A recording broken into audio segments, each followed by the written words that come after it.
Everyone, just to let you know, we'll start the presentation in about 1 minute. We're just waiting for people to file in and get settled.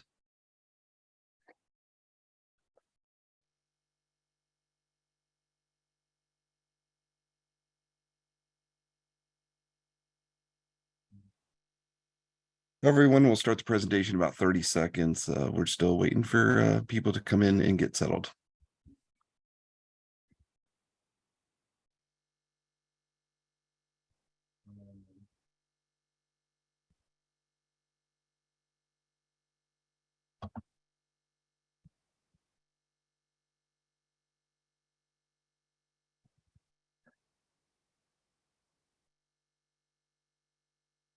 Hello, everyone, and welcome to today's Safety and Health Magazine webcast.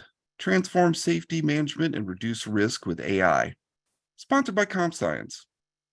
This is Alan Ferguson, Associate Editor at Safety and Health and co-host of the On the Safe Side podcast, and I'm moderating today's event. First, thank you so much for joining us, and before we get started, I need to cover a few preliminary items.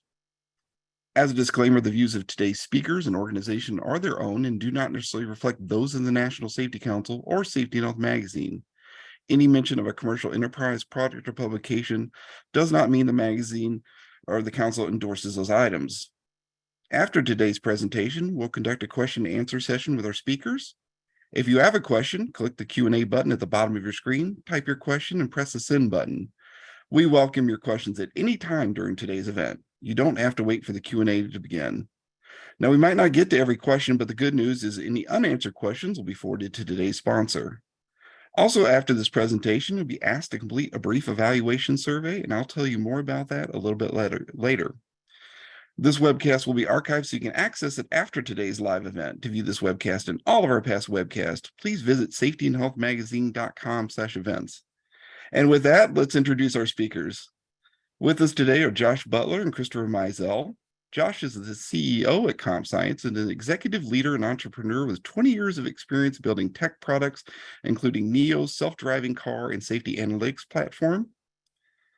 Christopher is the head of loss control at CompScience as an executive with 10 plus years of experience in occupational safety and health. He's also a former vice president of risk control at Captive Resources. Josh, whenever you're ready, go ahead and take it away. Thanks so much, Alan. Really huge thanks to the National Safety Council for having us today. This is really a super exciting time for safety professionals to get more proactive with AI-powered tools. A lot of safety teams are leaning in on these new technologies, and today we're going to dig into the core problem that too often is holding companies back from investing in improvements that prioritize worker health, safety, and wellness. And the key here is that worker wellness is good for the bottom line, and we're going to show you how to prove it. So like you heard, I'm the CEO and founder of CompScience. My background is really in computer vision and data analytics originally. I started off in the safety space, working on auto safety features. These are vision-based perception modules that I was working on for applications like automatic emergency braking, lane keeping, adaptive cruise control. And really, I dove into the workplace safety space when a family member of mine was unfortunately injured while operating some heavy machinery on a construction site. So I built CompScience as a response to the breakdown in communication that happened there, and frankly, too often leads to safety getting the short shrift. You'll also be hearing from Chris in a little bit, and I guess what you could say is you'll be getting a little bit of a combination of traditional safety and next generation safety technology today. So excited to be here. So let's take a second and share what we do at CompScience. Thanks to recent advances in visual AI and data science, we've been able to make it really super easy for safety teams to upload video to our intelligent safety platform. We then enrich that data with AI and data science, leveraging a combination of insurance data and the hazards that we detect in that video. Then we make it available via an interactive safety web application. You can see the risk reports and the dashboard here on the right. Those have predictive metrics, they have heat maps, and recommendations as well. And we also provide competitive workers' comp insurance quotes that come with our safety technology bundled in as well. So in short, we're combining science and workers' comp to break down the barriers and keep people safe. So really quick, let's go over what we'll be talking about today. Chris will be introducing the core challenge, and that's really how do you obtain resources for worker health and safety. Myself, I'll be speaking to trends and technologies that are transforming the practice of EHS. And then finally, I'll provide a model for putting these insights from these predictive analytics tools like ours into practice and really taking our profession to the next level. So with that, I'll pass the baton off to Chris, and he'll speak to the challenge in EHS today. Here you go, Chris. Excellent. Thank you, Josh.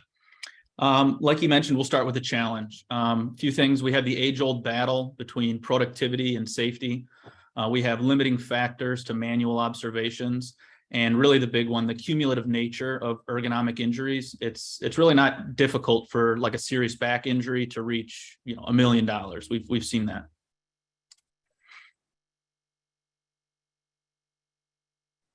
First, prevention is woefully underinvested. I want to start with a statistic. Can you believe that on average, only 2% of the $55 billion spent on workers' compensation expenses typically goes towards safety and prevention? This just is not enough. There's on average about 2.8 million non-fatal injuries every year, and that's in the US alone, and more than 360,000 workplace fatalities worldwide annually. And even with an available budget, oftentimes productivity is still prioritized over safety. The ROI for safety is there, everything from direct savings on medical costs to paid time off and litigation. It just really takes the investment. Safety typically has a lot of stakeholders with responsibilities tied to it. With medium and even some large companies, safety may not even fall to one employee. Each of these key stakeholders have different metrics that they follow, and if you can't speak their language, you can't convince them. This is why the safety field is so underfunded. Safety professionals need to understand and use the metrics that are relevant to others. The whole team needs to be brought to the table around a safety improvement, and in this presentation, we're going to show you how to do just that. Safety controls are too often seen as disruptors to productivity. A few years back, actually, the NSC released a worker survey, and it reported that nearly 2/3 of employees in the construction space felt that productivity is prioritized over their own safety. And it wasn't just construction, agriculture and another of other industries scored similarly. Production should not come at the cost of our employees' safety. It's truly a balancing act between productivity and safety. Safety mitigation efforts often take time to realize their true impact, and because of this, it's often harder to justify them as an expense. Consider how many of us have likely seen pushback on safety initiatives because of a perceived hindrance to productivity. And how often does safety actually win? Too often, safety and productivity are seen as in conflict with each other rather than working in tandem. But safety and productivity don't need to be mutually exclusive. A data-driven look at the hazards can often lead to mitigation ideas that don't negatively impact productivity. For example, this client that we worked with, they were aware of a problem they were having where employees were jumping over the conveyor line. They were trying to maximize the time they had on lunch break. Rather than going out and around, they were hopping right over. After we brought it to their attention, their corrective action was to kind of retrain, talk to the employees, tell them that no jumping was allowed, and they were convinced that they had the problem solved. Unfortunately, what our data showed, however, was that there were still hundreds of instances happening. So when the client was considering the cost of a single injury of this type, it was clear that a lift gate would be significantly less expensive. So they were able to make the pitch for a lift gate. They got their budget approved, and the lift gate essentially totally eliminated the problem.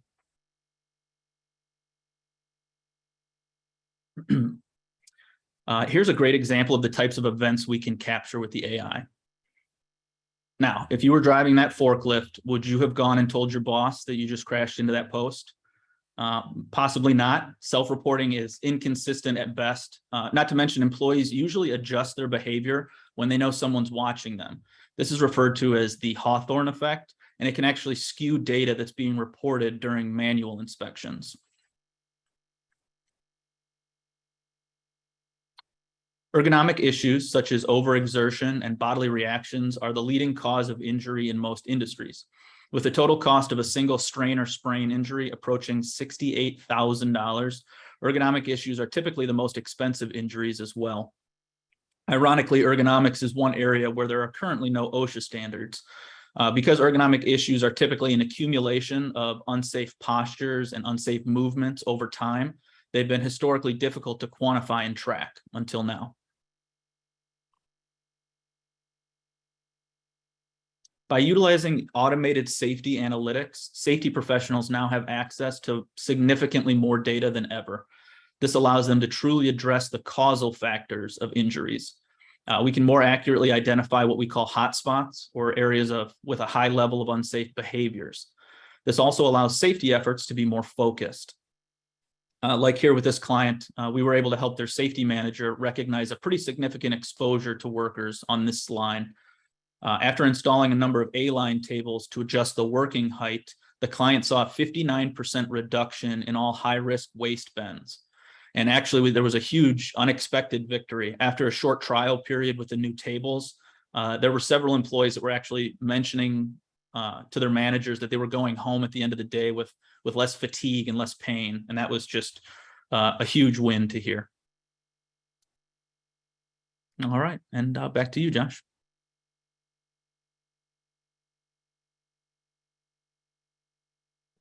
There we go. Thank you so much, Chris. So what we just heard about was the core problem that we're seeing in the world of EHS today. It's the challenge that safety functions have getting the resources for worker safety and wellness. And more often than not, this really comes to a lack of data on the financial benefits of safety investments. And that's really a shame. Our people are a company's most important assets, and caring for them isn't just the right thing to do. It's good business. So now what I'd like to do is I'd like to share some exciting trends in technology that are really transforming this profession. First, I'll take a moment to briefly touch on the history of safety analytics technologies and their evolution. Second, I'll dive a little deeper into video analytics in particular and explain how it addresses some of the challenges with previous technologies. And then third, we'll talk about predictive models and how they really work. So let's take a look at the history of safety analytics technologies here. On the vertical axis, you can see the amount of data that's collected by these devices and tools as they've advanced over the last few decades. So let's start back in like the early 90s. You had EHS software that was hitting the market. And this really, was a way to aggregate manually entered data to allow for more advanced analytics and reporting internally, but it still did require completely manual data entry, right? Then in the 2010s, telematics like GPS trackers and dongles that get attached to vehicles, they started to provide a continuous stream of vehicle data that could be analyzed automatically. This was actually the world I was in before this. The application for this is primarily auto safety, and it allows you to track things like hard braking, quick turns, rapid acceleration, and even collisions. But again, it's tracking the vehicle, not so much the person and the activity associated with that person, right? Then about 7 to 8 years ago, wearables hit the market. And this is a new kind of technology that really is able to track individuals, not just like vehicles and equipment, right? It does allow sort of a new richness of safety data that you never really had access to before for understanding specifically ergonomic issues, which are the most common cause of workplace injuries today. And while they do generate something like 10x more data than telematics solutions, we've definitely seen various challenges, and many of you might have already tried these in the field. There's a significant upfront purchase cost for one, for all the new hardware, all the new wearables that have to be distributed and administered. You don't really get the context on the work tasks that are driving like awkward postures and activities that they're detecting, right? And then some workers just don't like the feeling of putting on a tracker every day, right? And if people don't wear them, we don't get the data, of course. So it's difficult to draw insights if you only have partial adoption. In comparison to that, then let's talk about video analytics. So really, this is just in the last few years that we've been able to build technologies that can actually process this much data. But what's incredible is that we've seen just a really precipitous drop in the cost of camera systems. And that means they're becoming much more ubiquitous, very, very common in the field. They also provide a ton of context. So it's a context of everything in the field of view, not just the movement of an individual, but what are the tasks that are really driving that risk that you're measuring. And then finally, it's privacy safe. So there's no trackers on individuals. There's no mapping across scenes, things like that. There's no reason to track individuals per se. Okay, so let's take a moment. Let's dive a little bit deeper into video analytics here. First, what is it? Video analytics essentially it's a deep learning technology that can create a rich picture of the world, right? You can train it to do just about anything. You can train it, like in our case, we've trained it to identify activities, hazards, and near misses primarily. And it does that by tracking, like you can see on the right, forklifts, goods, and other items, other potential hazards, as well as tracking the joint angles and body positions, right? So what's exciting about this right now, and you know, the last few years of advances here is that, one, we've seen over 90% of our target customers already have very good coverage with the camera systems they have in place. We're getting something like 1,000 times more data. We're talking about a gigabyte of data per hour of video, and with that, you don't need a lot of cameras to get some great insights. We're talking 5 to 10 cameras can give you coverage over, you know, hundreds of people even in an organization. So like you can see on the right here, you know, you can see the system recognizing a forklift. We even recognize the pose of the forklift. We can see people driving. We can see the state of the blades of the forklift. There are all kinds of insights we can draw from this, and we'll show you a little bit more about that in a minute. So using video analytics and these deep learning techniques, we've actually identified 22 visually detectable risk factors, and we're adding to these all the time. But these 22 actually cover something like 90% of workplace injuries. The risk factors that we've come up with are backed by research that's been done by organizations like National Safety Council, CDC, and Wisher Research as well. And they do span all the most common causes of injury. You can see here ergonomics factors, struck by factors, slip, trip, fall factors, caught in between factors as well. And we even have some risk factors that predict product damage as well. Now, I don't have time to go into all of these today, but we've developed detectors for over 50 hazards and activities so far. So again, our goal here is to help safety teams achieve focus and to make the case for resources where they're needed. And that requires bridging a gap that's pretty significant here. It's the gap between safety metrics and the financial outcomes, the safety outcomes like recordables and claims, right? To do that, you need more than just the hazard and activities and near misses. You need the actual outcome data too. And with that, you can actually create predictive models like we've done here at CompScience. So it takes a lot of data. So to get them, like, and why? Because frankly, claims and injuries are actually quite rare in comparison to hazards. So what we did was we partnered with the biggest reinsurer of workers' comp in the United States to analyze over 40% of injuries and claims over the last 10 years. Huge data set here. We've married that with over 50 billion images that we've processed, where we identified over, about 1.8 million safety observations across 50 different hazard types. And when we created the predictive models, what we saw was that there were 22 causal risk factors, like some of the ones you just saw. So now that we have these predictive models, our customers actually get a much deeper understanding of their current risk posture, rather than having to look at long-term loss trends, injury trends. We can actually analyze live hazard data that you've never really been able to quantify in this way before. So our causal risk factors map to the key buckets of loss, like you see here on the right. Ergonomics, struck by, caught in between, slip, trip, fall. And the reports we generate give you really a data-backed estimation of the impact of eliminating those hazards broken down by cause. Okay, so what this enables at its core is a much faster cycle of analysis and improvement. So take this example here of how it often plays out with clients of ours, like time and again. Generally, you start with a baseline steady state. This is the starting point. There's some process change that gets implemented.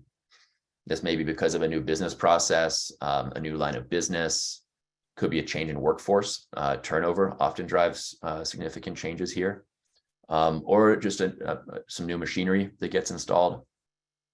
So some change is implemented, and this causes unintended consequences that really aren't often seen until you get maybe some near misses reported, or even a trend of injuries that get reported over time, and that can take months often. However, with a safety analytics system in place, like what we're talking about here, the team can register a spike in some risk factor, like awkward postures in this case, which would include an elevated frequency of motions like overhead lifts or working overhead, twisting and bending, crouching, other near misses, and things like that. So the team, in this case, you can see how the team would dive into our video review tool to diagnose the cause of these elevated readings, and then come up with a few ideas to decide to introduce maybe, we've seen like inexpensive dollies, or a new A-line table like Chris mentioned, or a training on proper lifting technique to reduce the strain on the body in these repetitive tasks. And then once that change is in place, the new risk level is confirmed to be even lower than the original baseline, which is obviously a massive win for everybody. And to recap, this is what it looks like to catch a spike in risk levels before they turn into a trend in injuries, not after. So I just spoke to you about how new technologies are making predictive models possible, and how you can use that to make the safety function more proactive. So what does it take to go from vision to execution here? This can't be purely theoretical, right? Let's put these concepts into action and drive some real change, right? In this last section, I'll speak to 4 things. 1, finding the owner of budget and resources.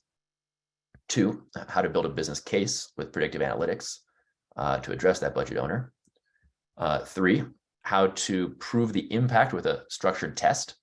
And then 4, finally, how to actually drive those wins across the entire organization as you scale. I think we saw this before. Chris presented this earlier. This is the full set of stakeholders that have an interest in safety at any company. Generally, there are 2 key stakeholders who can actually provide budget and resources outside of the safety org. We're talking internally, we're talking operations and finance. Externally, this is often overlooked, you have your workers' comp carrier or your captive administrator in some cases. These teams do provide loss control, ergonomics, and even discounts for technology that gets adopted, like in our case. The metrics that these 2 groups care about are really related to ROI, risks, costs, productivity, turnover, and claims. And if you speak unfortunately, if you speak in terms of like DART and TRIR and compliance, often requests are likely to fall on deaf ears. So let's talk about how we bridge the gap here. So first step, the first step is to build a business case. OSHA provides a calculator on their website that lays out many of the key components of both direct and indirect costs.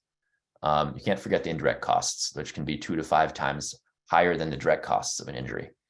When you go for budget, speak to the terms that the specific group you're talking to owns. So if it's your carrier, speak to claims and risk in general.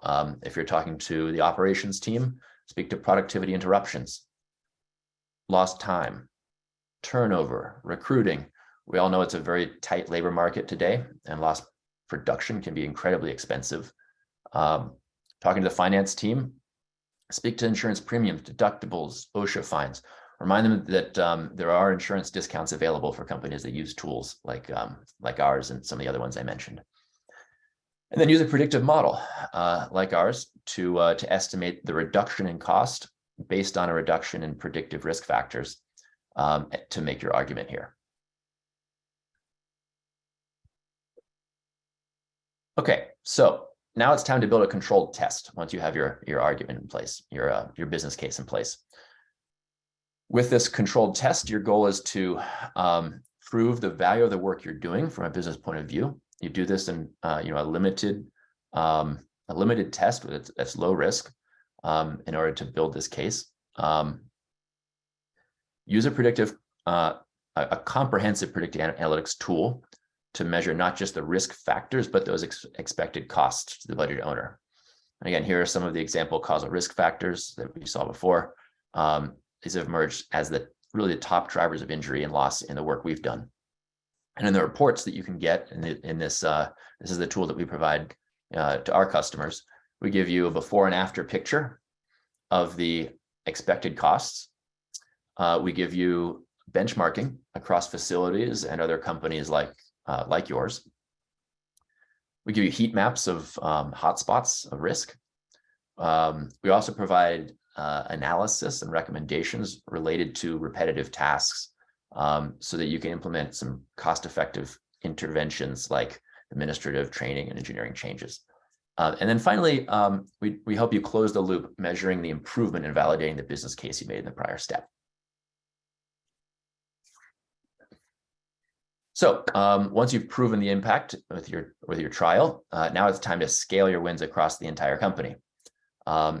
Here's where it's important to have a process for benchmarking across facilities so you can prioritize effectively.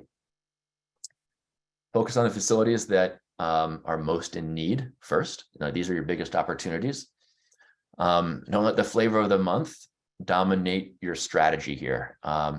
Use predictive data to stay proactive, not reactive to incidents that happen on a daily or weekly basis. And then lastly, share your benchmark data with operations and finance regularly. Get them to understand those metrics more deeply. Get them to include those metrics in their scorecards to ensure that you can consolidate your wins. When you have commonality in these predictive risk metrics, that's when you are able to up-level the safety function and its priority in the organization. So with that, I really want to thank you all for being here today. We didn't invent predictive analytics, but we are doing everything in our power to help forward-linking professionals like you across every function to get the tools and the resources that you need to be proactive and as effective as you can be. This movement is all about helping everyone get home safe at the end of the day. Now, we all do encounter setbacks in this world. It's full of competing priorities, but we're here at CompScience. We're here to help. So please reach out and we'll help you build a strategy for taking your team to the next level. So thanks. And with that, I'll open up to questions. And back to you, Alan.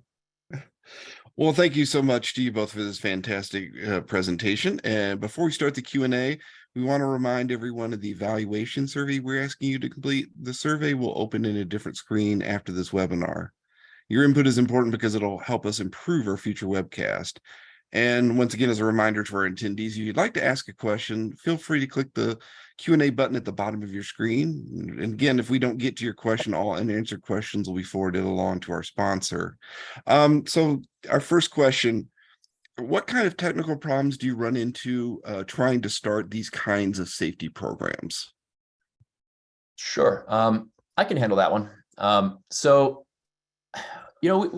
Early on, when this technology was new, the challenges we faced were really around integrating with the video management systems.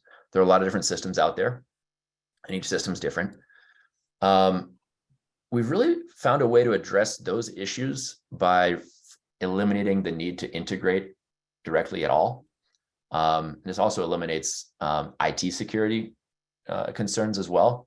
Now, the way it works is all you have to do is export video from a system. You export a sample of video, almost like, an hour inspection would give you a sample of time to do an inspection on a site. So you export a sample of video, and then you upload it to our tool. And basically, any video management system has that capability, and we can process just about any codec that's open out there. So we've been able to address most of those technical challenges that we've seen in the market. So next question, you showed a lot of warehouses. Is that mostly where you focus? I can take that one too. Yeah, absolutely. We showed a lot of warehouses. Certainly any industrial space is a focus of ours. We don't just work in warehouses. We work with auto manufacturing companies, food processing, recycling and waste is very interested in what we're doing.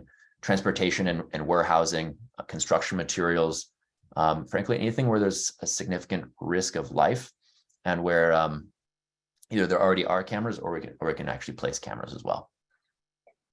This question is for Christopher. Has this actually saved anyone's life? Oh, that's a good question. That's a question we always get in safety, no matter what is, did we save a life? Life saves are always difficult to quantify. We're all about stopping things before it turns into a potentially life-threatening incident. We catch like 100 times more examples of near misses and collisions and thousands and thousands of the unsafe behaviors. If you remember kind of the Heinrich's model, based off of everything that we've caught, I'm confident we've saved at least one from a major tragedy. We've gotten a couple of questions on this. How much does this sort of project typically cost? Sure, I can handle that one. That's all about scope, really. We've done projects that are, as small as $3,000 or so, or ones that are 200 times that size. In the end, we scope it appropriately so that the ROI is at least like 3 to 10x, which is not hard, frankly, given that the average cost of a sprain is something like $60,000 according to OSHA. So we focus on ROI and we scope the project appropriately. So another question. Does this send alerts when an accident or near miss occurs, or do you have to review the video to find it? Sure. We have built tools for notifications and alerts. We don't generally recommend that, honestly. We find that those alerts and warnings are generally noisier than most teams are able to deal with. So we've found that thinking about this more as an engineering problem, where you start with a baseline and a deep understanding of a few weeks of operations, and then engineering the risk out of that, and then doing a follow-up is a much more valuable model for most of our customers. So our next question, do workers feel the cameras are spying on them?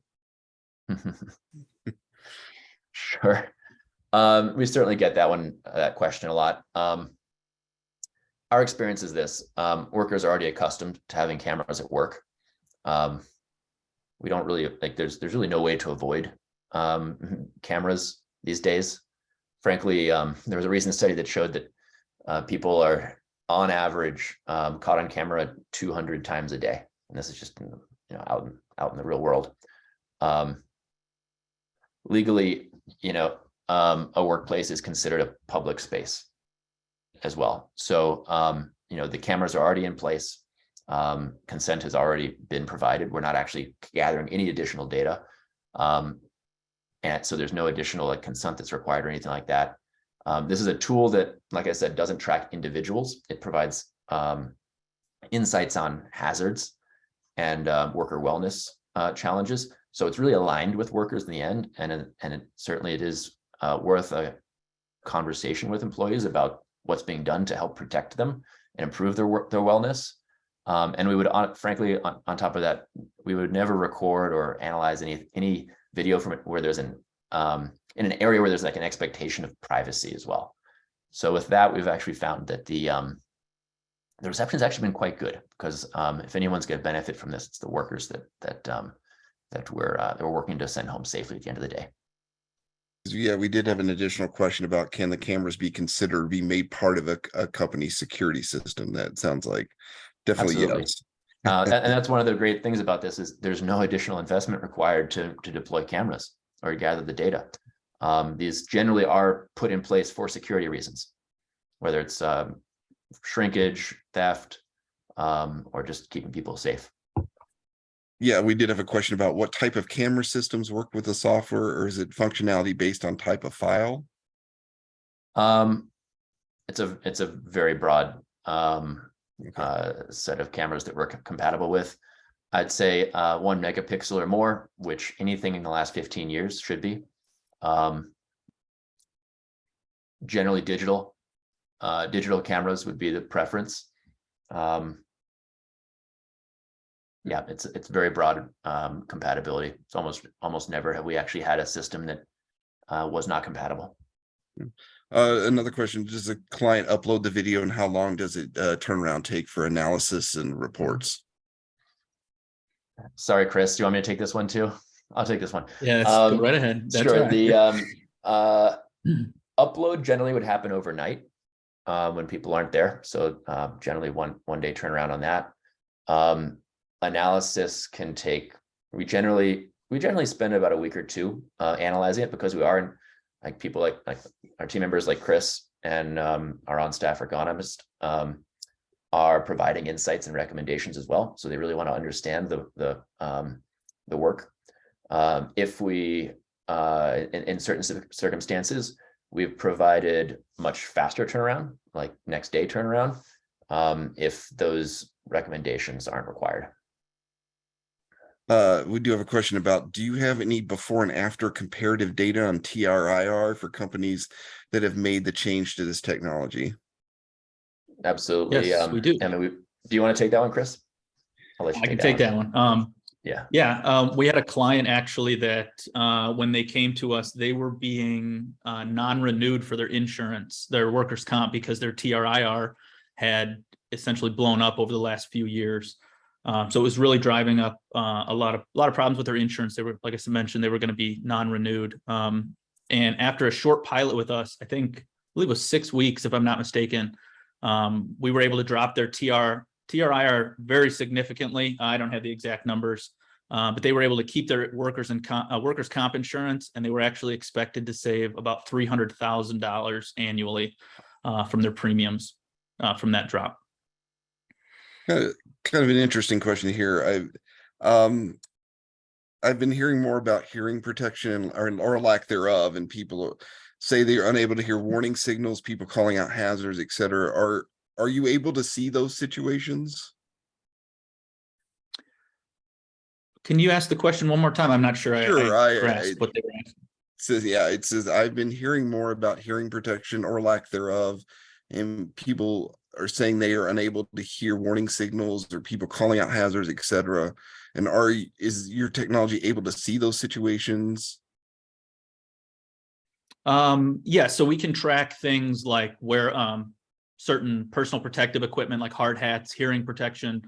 So we would be able to identify areas on camera where hearing protection is required or recommended. And then we'd be able to set up exclusion zones for the AI. So anytime someone walked into that area, if they weren't wearing the proper PPE, that would be flagged as an event. Yes. Yep. I can add in as well, like some customers do send us an audio channel as well. And we can you can identify people calling out as well as general noise levels. We're not doing like any kind of scientific noise level analysis. You'd really need to have a sensor on site where the person is to do that, but we can definitely report on sound levels. Our next question, I saw one of your insurance webinars earlier in the year. Is this for self-insured companies or for policyholders of large carriers, and how does this work?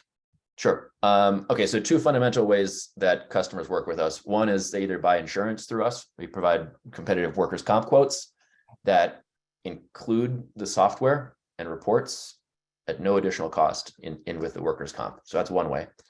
The other way is if you don't buy workers' comp through us, you can purchase annual licenses and get the services in that way. So captives generally would go with the software as a service route. Different question. Is there a minimum amount of video that must be uploaded to attain solid analysis? Yes. Generally, we work with somewhere between 50 and 200 hours of video data. But we've definitely been able to generate some great insights for less than that, just a few hours of data. But generally, we like to be reporting at a level that's like far superior to what you could do with a manual inspection, which is usually like 2 to 3 hours of on-site time. We generally want to be somewhere in the north of 50 hours to upwards of like 200. How can I'll try to read this question the best I can. How can AI kind of help with compliance with OSHA regulations? It's kind of a two-part question. So how can AI help with compliance with OSHA regulations? And also we had an AI company installing software and hardware to perform inspections on forklifts, but it was a huge disappointment. And do you have any suggestions? Sure. I can take that one. Yeah. Yeah, to the first part about OSHA, OSHA standards, as we mentioned, there aren't currently any OSHA standards. They tried at one point, they were repealed. It's very, very hard to set standards when we have so many different body types, body sizes, heights, weights. What we're able to do with our AI is find all of the little unsafe behaviors that would typically lead to a near miss, which would typically lead to a serious injury or a fatality. So what we're hoping is as this technology really grows and we really start building giant data sets, companies like OSHA, maybe some ANSI regulation around number of unsafe forward bends or different dips or squats. I had mentioned the Heinrichs model from back in the 30s, but that's that triangle, and we're essentially trying to be as proactive as possible. So looking at the unsafe behaviors that are leading to those. We got a series and the second, sorry, go ahead. Sorry, I think the second half of that question, I think they said that they had some AI for forklift inspections. Correct. Yes. If I'm not mistaken, they didn't have a great Experience. We actually aren't. Yeah, great experience. We aren't working on the inspection itself. What we'd be looking at more with the AI is, did the employee do a walk around? That's something that we can identify with the video, and then the actual unsafe driving. I'm not sure what their experience was, and unfortunately, I can't speak to that. But yeah, please do reach out. I'd love to hear about your experience and see if we can turn you around on the technology. So we got a series of questions about kind of how this technology will work in other areas besides manufacturing. Among those, kind of go through a couple of them here. So what about utility work or outdoor activities like line workers for utility? I will say I think utility work and line work is going to be one of the more challenging ones for us. We do have models for doing remote inspections where we can gather data from cell phones. So anywhere there's a cellular signal, or even if there's not, you can record video doing a self-inspection there. But I will say certainly field work, especially utility work, is going to be more of a challenge for us. Were there any other spaces? Yeah. There was a new construction field. Yeah. Or how can I implement this in the new construction field? Do you want to take that one, Chris? Sure. Yeah. So construction, just like manufacturing, if we have a camera, we're able to use that video. So nowadays it's becoming much more common for companies to have video on site on larger projects and prefab, general contractor sites. But that's not the only way into a space like construction. You think about all of the back of the house operations, carpenters, home builders have in-house operations where they're building trusses, inside their own plants and then shipping the materials out. That would be a great use of our AI there. Yep. So another one was, how would you envision this working in an educational facility? There's equipment in highly populated areas, that sort of thing. Mm-hmm. Educational facilities tend to have a lot of cameras installed these days. And in fact, we have some significant demand from educational institutions. Somebody's asked, any projects done outside of the United States? Yes. We've done projects, a significant number of projects in Japan. They are very safety oriented in Japan. There's some really impressive manufacturing excellence and a lot of influence over other markets in Asia through them. We've worked with insurance carriers. We've also worked with large manufacturers like Honda, Toyota, and others. Also in Latin America, we've done a number of projects in Latin America as well. Somebody was specifically asking India. We haven't done India yet. I think there's tremendous opportunity there. Okay, yeah. Another question, could kind of forward-looking cameras in vehicles be used? Kind of example analysis of tow truck or road service personnel hazards during a service or tow? What I would say on that one is if there is a dash cam in place, we can definitely tap into the dash cam data, which we have not done that yet, to be clear. That's from my prior world where I did a lot of that. But we would definitely we'd love to talk to anyone who's looking to address that space. And yet another kind of scenario, can this system be used in a hospital for patient safety? And if so, how? This is one where we've I love all the questions on new applications. This is one where we've had a lot of requests for this. We haven't prioritized yet, frankly. We just see so much demand and opportunity in industrial spaces in general that we haven't had time to prioritize hotel spaces, even though I think we all understand that there's a lot of need for workers in healthcare as well as patients. We do have a question. Have you worked in retail warehouses? That's like things like areas such as cross-dock terminals, and kind of what are the, I guess, computer requirements there, if so? I mean, absolutely, that's our bread and butter. Retail, wholesale trade, warehousing, cross docks, all of the above. I mean, that's absolutely our bread and butter. And we find that they generally do have good coverage of camera systems tracking the freight as well as people and safety issues there. Just had another question. How do you convince or persuade a company to give you their video data? Well,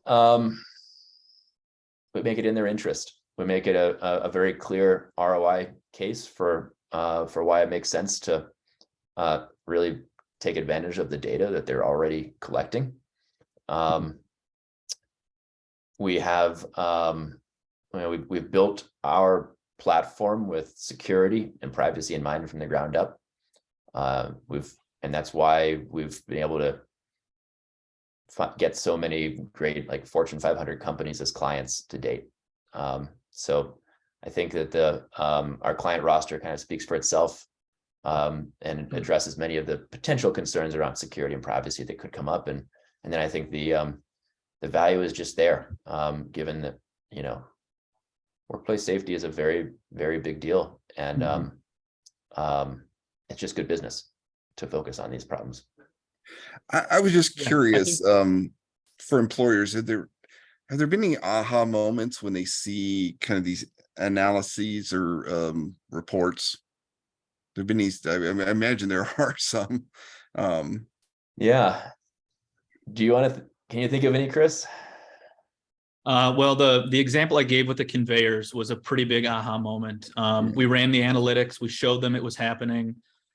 They went out and did what they thought was best, a little bit of training, talking to the employees, and then they polled their supervisors about if it was still happening, and the feedback was no. So when they came to us, they were saying, this next analysis is going to be great. We're not going to have any. And we actually were finding that they were still having hundreds. It was when people weren't looking and at different times of the day. So they had a pretty big aha moment where they hadn't actually licked that problem. There was actually one of the other questions that asked about compute power. I'm not sure if you spoke on that, Josh, but there are not compute requirements. So we're taking existing video that you're already recording, and we are computing, we're processing that video. So military encrypted, once we're done with it, you get it back. It's really that video that you would normally delete after a week if nothing happened. We're just able to wring out all this extra data from it. So it's the same video you're already collecting. So another question I had, what reactions do employers have when they see some of the safety issues on video? That's always a fun one. I always get those reactions. The reactions are good and bad. I mean, a lot of times it's seeing things they never thought would happen. Somebody climbing up on top of a piece of machinery was one. We had an instance of someone driving a forklift in reverse for like 20 feet while reading paperwork, not looking behind them. Just truly, for me, the safety guy, terrifying things that we were seeing. So when those pop up, we have those quick conversations, and some reactions are good. Some are, yeah, we've seen that before, but definitely some big things we catch. I guess, do you all provide any advice or best practices when it comes to employers correcting employees for behaviors or kind of postures that are seen on video? Oh, absolutely. So when we analyze that data, what you're getting is a report with the numbers, everything that we caught. We relate it to your specific industry. We have benchmarking data that we have internally, as well as BLS data, Bureau of Labor Statistics. So we can benchmark you against other companies doing the same thing. And then we go through and we make recommendations. So anytime we find a hazard, we prioritize it. We give you either the low-hanging fruit that we can fix pretty easily, or hey, this is really bad, we're going to hurt somebody today. And we prioritize those for you, and then give recommendations on how to correct. And then we actually, depending on the structure of your account, we have certain action tracking abilities where we have one-on-one conversations with your on-site safety professional, with myself or my team, and we can coach. We can live coach. We can give you recommendations, everything from behavior to we make engineering and administrative control recommendations as well. We did have a question about kind of how many years does it take for you to come from the concept to reality of an AI application? It's a great question. It does depend on your team. For us, it took us about 3 years to build a product that really lives up to the expectation that we and the carriers we work with have. It's one of the first things goes back to someone asked, like, how do you convince people to share your data? Well, you have to be able to provide value in order to develop that trust. And that was certainly so getting data, not just the video data, but also the claims data. It took a lot of hard work, and now, thanks to the partnerships we developed and the customers that have participated in our early trials, about 3 years later, we've got a product that's really exciting, and I think is ready to be on stage with the National Safety Council today. I did have at least one more remaining question. Can you expand upon the value add your folks like such as Christopher bring along with your product, and what does that typically look like in practice? Yeah, so I think this came through before I answered the last question. Okay. Those reports that we're generating, the live recommendations, I won't call it hand holding. There's a certain level with each client. Some people have full-time safety professionals where we give them the hard data and they analyze it themselves. They, match it with loss runs and their own analytics. And we have clients that don't have a full-time safety, or it's that person that wears 10 hats and has 10% of the amount of time. And we can spend a lot more time with them, giving actual recommendations, showing them things that have worked for other clients, and making sure that everybody improves. I was also curious, we spoke about working with safety professionals earlier. What's kind of been the reaction from safety professionals at these facilities? I would imagine that this is by and large considered a helping hand to them. Oh yeah. I'll tell you my own reaction. So Okay. I've been waiting for a product like this for a very long time. I come from the insurance industry, occupational safety and health, but working with insurance companies. So I've seen how much data is out there, and I've always looked for something like this. So I geek out about it. It's been my reaction that others really, really see the advantages and the opportunity with this type of software. Well, as we approach the end here, any closing thoughts from you gentlemen? We really appreciate you taking all of these questions. These are quite a few, and for your time and consideration as well. Honestly, we're very honored to be invited to speak to you guys here today. We're huge fans of National Safety Council, and we've taken MSD pledge. And thank you to everyone who joined today. I'm just very excited to be a part of this movement, and please do reach out if we can be helpful at all. Okay, well, yeah, thank you so much. This ends today's Safety and Health Magazine webcast. We'd like to thank Josh Butler, Christopher Mizell, the entire team from our sponsor CompScience, of course, all of you who joined us today. Take care and be safe.